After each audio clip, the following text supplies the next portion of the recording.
until now, we've discussed the causes of the American Revolution. We've discussed the Stamp Act protest. We've discussed the Proclamation of 1763. And we've discussed the whole issue of taxation without representation. And one thing before we finish with this unit, we have to discuss is Thomas Paine's common sense and his contribution to the American Revolution. I've been asked the question, did it cause the American Revolution? Was it one of the causes? And my answer would be no. But what it did was it convinced those who weren't sure if they wanted to side on the issue of independence. They didn't want to go towards independence. They weren't sure if they wanted to break away from the crown. And what Thomas Paine's common sense did, it convinced many people to choose independence. Thomas Paine's common sense was written in 1763, early 1763, around the beginning of the Revolution. It was read to common people. It was written so that the common man could understand what was entitled to each and every person as a man. And it was a sensation when it was published. But the ideas that he espoused were revolutionary. For instance, he had 7 key points on why independence. The first one was no island should govern a continent.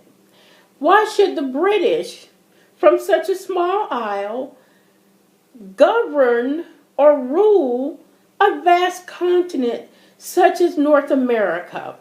His second was America was not a British nation, but it was influenced by nations throughout Europe.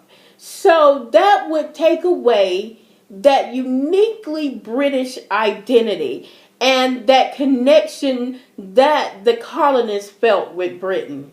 His next idea was, if Britain were the mother country, why would a mother treat a child like that? Why would we take from them and not give? Why would you not let your child have a say? Why would you do these things to your child? And his next one was, being a part of Britain would put the United States in a uniquely bad position, because at this time he felt that Britain would draw America into unnecessary wars. And at that time, America, the thing they prided themselves on was the fact that they were very good in international trade. And so if you become a part of this nation, they're going to fight other nations, and you're going to lose that one aspect that you consider to be excellent. His next point was the distance between the two nations. So if one of the colonies decided they wanted to petition Parliament, they could, but it would take over a year to get an answer. And so just the length of time made it difficult to be under British rule. His next point was the New World was founded on religious freedom. The Pilgrims came to worship freely because they had experienced so much persecution in Britain. And coming to the Americas was a time to experience freedom, to worship as you would outside of the auspices of the British Crown. And his final point was, Britain ruled the colonies for their own benefit. They did not care what the colonies thought.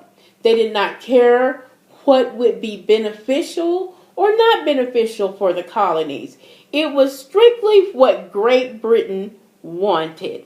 And so on those 7 points, he made the argument that you have to choose independence. Here are the issues of staying tied to the British and the British crown.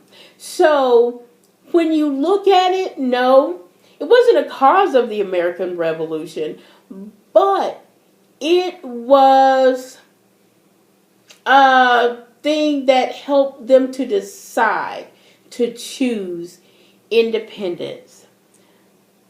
I think that you all will get a lot out of reading the next chapter that we're going to study.